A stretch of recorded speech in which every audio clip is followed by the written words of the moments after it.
Hi,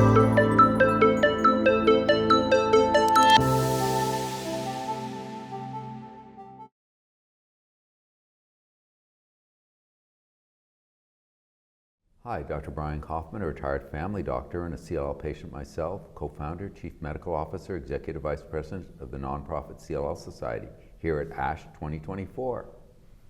Hi, I'm Nitin Jain from the Department of Leukemia at MD Anderson in Houston.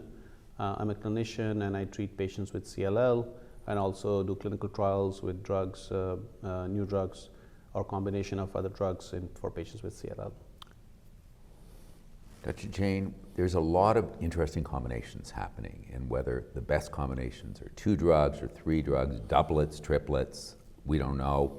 We know that outside of the US, the combination of venetoclax and ibrutinib is being used. We're going to be hearing results on the combination of acalabrutinib and venetoclax. There's trials of others, zanubrutinib with venetoclax, zanubrutinib with sonrotoclax.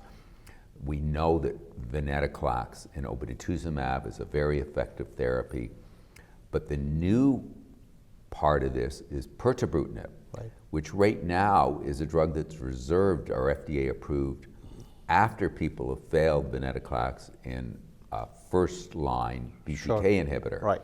But you're doing some research in combination, right, and using it frontline. Tell us about the rationale for that therapy and exactly how that trial works. Right. So, as you pointed out, I mean, I think there's still an ongoing debate, and obviously we are getting more medical data in this meeting about what is the right frontline therapy. Is it monotherapy, just one drug alone, like a BTK inhibitor, doublet, or triplet? So, in this particular trial, we're using ven plus obinutuzumab, which is the standard of care therapy for patients with CLL. And we're adding a third drug, namely pirtobrutinib, for a duration of 1 year. So it's a time-limited 1-year therapy of 3 drugs, venetoclax and pirtobrutinib for 1 year, obinutuzumab for the first 6 months.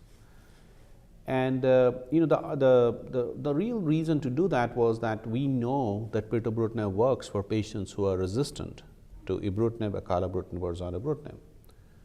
We also kind of know, again, using the drug, that the pirtobrutinib has a very good safety profile.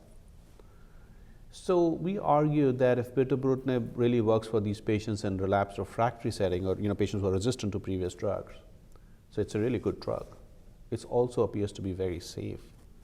Why don't we bring it to newly diagnosed patients, but just give it for a really short duration of time? We don't want to give a drug for the rest of their life, as is general thinking with using a BTK inhibitor. So we argue do 3 drugs, the best drugs we know. Venetoclax is currently the only FDA-approved BCL2 inhibitor, that protein it inhibits.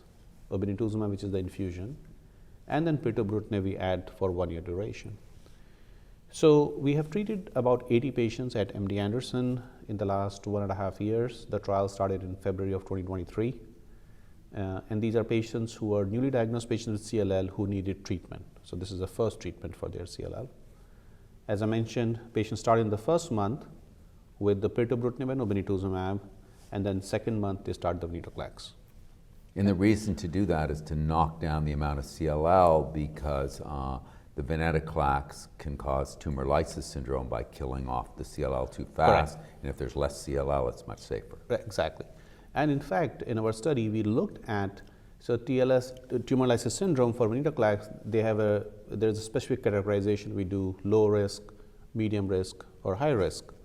And what we saw that patients who are medium to high risk, when they started the treatment, a month later, after 1 month of pirtobrutinib plus obinutuzumab, 90% of the patients who were medium or high risk had downgraded to a lower risk level before they started venetoclax. So meaning that 90% of the patients were able to downgrade so that the venetoclax initiation will be much easier, because you don't have to. Safer. And safer, correct. And safer. And it will be, as I said, logistically easier for the patients as well. And so then what we did was, the patients continued the drug, and we did a bone marrow biopsy for response assessment after 7 months of treatment, and then after 13 months of treatment. So 1 month extra is because there was a lead-in of 1 month, so we have 1 year of combination therapy.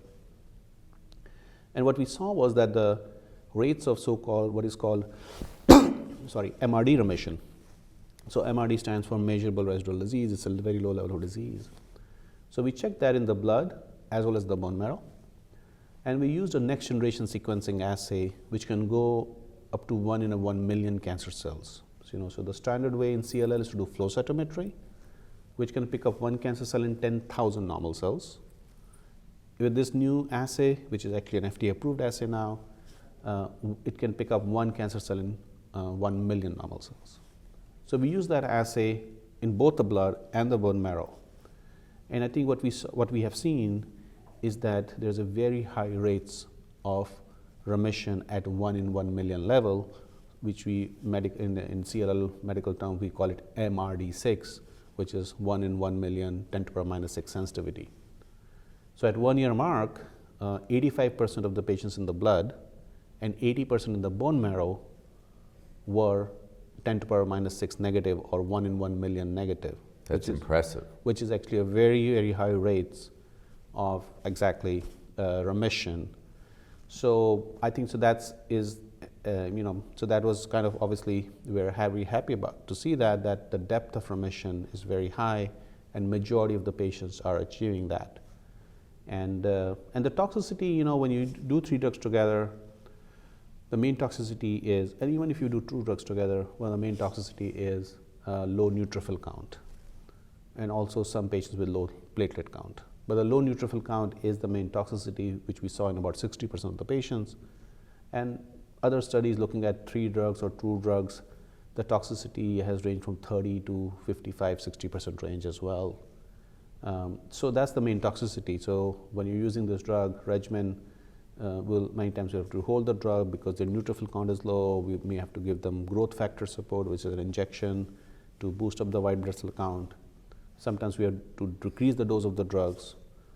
But overall, the regimen, was deliverable. In fact, except 2 patients, all patients are completing on track to complete the therapy as planned.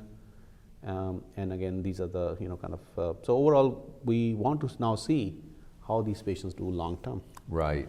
Because we're stopping therapy at 1 year. I should say that there is a provision that if you have a very low level of disease left, you can do a second year of therapy as well. So there is a provision inbuilt. But majority of the patients have stopped at 1 year, and now we are going to watch them without any therapy for the next, many, many years. And we have to see if and how many patients eventually the disease may come back.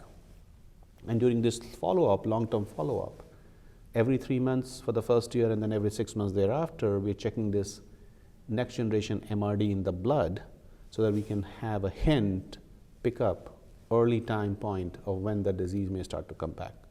But again, that's something we'll have to assess in this trial over the course of next, 2-3 years to see how that pans out. What will the trajectory, how many patients the disease may start to come back, and what time point it will be. So that's something we'll have to see in the next couple of years. As you said, what is the best combination?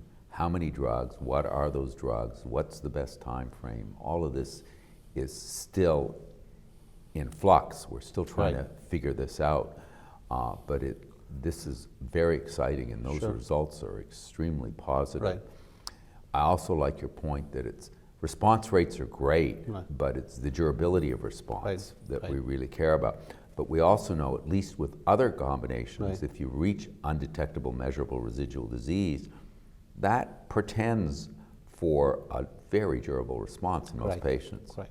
And that's, I think, we hope that will be the case for the patients because, as I said, 85% of the patients in the blood and 80% in the bone marrow are negative at -6 level. So we hope that those patients, their disease will stay in check for the longest time once we stop therapy. But again, the time will tell. Any final thoughts or takeaways for patients on this important research? Yeah, I think and I think many other, I should say, like this trial is with Pirtobrutinib, but at this ASH meeting, we also heard with Acalabrutinib, a similar triplet study, so-called Acalabrutinib-Venetoclax-Obinutuzumab, presented by one of my colleagues, Matt Davids, and there's also a trial with Zanubrutinib in a similar fashion, presented by one of my colleagues, Jake Samurai. So I think all these data, medical data, are very important. I think it doesn't still tell us, okay, this is the best regimen, But I think all are pointing to the fact that when you're combining these drugs in some kind of a rational manner, we are starting to see high rates of deep level of remissions, which I think hopefully will translate into long-term disease control for most of the patients.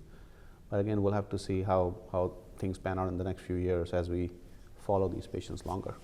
Dr. Jain, I'm so grateful for the research you and your colleagues across the country are doing. Thank you so much. Thank you.